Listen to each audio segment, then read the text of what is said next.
ರೀ ಹಾ? ಇವತ್ತಿನ ಗೇಮ್ ಏನಂದ್ರೆ ನಿಮ್ಗೊಂದು ಕಲರ್ ಪೇಪರ್ ಅಲ್ಲಿ ಟಾಸ್ಕ್ ಕೊಡ್ತೀನಿ. ಏನಂತ ಅಂದ್ರೆ ಇಲ್ಲೊಂದು ರೆಡ್ ಕಲರ್ ಪೇಪರ್ ನಾನು ಸ್ಕ್ವೇರ್ ಶೇಪ್ ಕಟ್ ಮಾಡಿದೀನಿ, ಕಾಣಿಸ್ತಿದೆ ನಿಮಗೆ? ಮತ್ತೆ ಒಂದು ವೈಟ್ ಕಲರ್ ಶೀಟ್ ಅಲ್ಲಿ ರೌಂಡ್ ಶೇಪ್ ಅಲ್ಲಿ ಕಟ್ ಮಾಡಿದೀನಿ. ನೀವೇನ್ ಮಾಡ್ಬೇಕು ಅಂದ್ರೆ ಈ ರೌಂಡ್ ಶೇಪ್ ಇರೋ ಒಂದು ವೈಟ್ ಪೇಪರ್ ನ ಈ ಸ್ಕ್ವೇರ್ ಕಾಣ್ತಾ ಇದೆ ಗೊತ್ತಾ, ಈ ತೂತಲ್ಲಿ ಹಿಂಗೆ ಅಥವಾ ಹಿಂಗೆ ಹೆಂಗಾದ್ರೂ ಸರಿ ಇದನ್ನ ತೂಸಿಂಗ್ ತೆಗಿಬೇಕು. ನೀವು ತೆಗಿಬೇಕು ಹೊರಗಡೆ. ಹೆಂಗ್ ತೆಗಿತೀರಾ ತೆಗೀರಿ.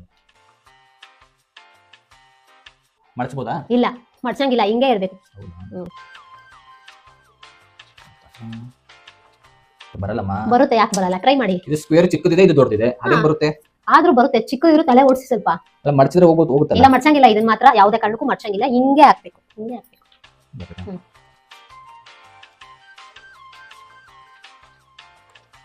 ನಿಧಾನ, ಪೇಪರ್ ಅರ್ಧೋಗುತ್ತೆ. ಹೋಗ್ತಾ ಇಲ್ಲ, ಬರಲ್ಲ. ನೋಡಿ ಫ್ರೆಂಡ್ಸ್, ಇದು ಚಿಕ್ಕದಿದೆ, ಇದು ದೊಡ್ಡದಿದೆ, ಅದು ಹೇಗೆ ಹೋಗುತ್ತೆ? ಬರುತ್ತೆ, ಟ್ರೈ ಮಾಡಿ ಫ್ರೆಂಡ್ಸ್, ನೀವು ಕೂಡ ಮನೆ ಟ್ರೈ ಮಾಡಿ. ನೀವೇ ಮಾಡಿ ನೋಡೋಣ.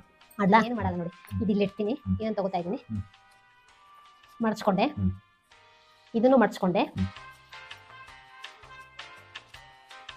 ಇಲ್ಲಿ ಕಾಣ್ತಾ ಇದೆ ಗೊತ್ತಾ, ಈ ಕಾರ್ನರ್ ನಾನು ಪೇಪರ್ನ ಸ್ವಲ್ಪ ಕ್ರಾಸ್ ಆಗಿ ಮಡ್ಚ್ಕೋತಾ ಇದ್ದೀನಿ ನೋಡಿ. ಈ ತರ ಪೇಪರ್ ಫೋಲ್ಡ್ ಮಾಡ್ಕೋಬೇಕು. ಈಗ ನೋಡಿ ಇಡ್ತೀನಿ.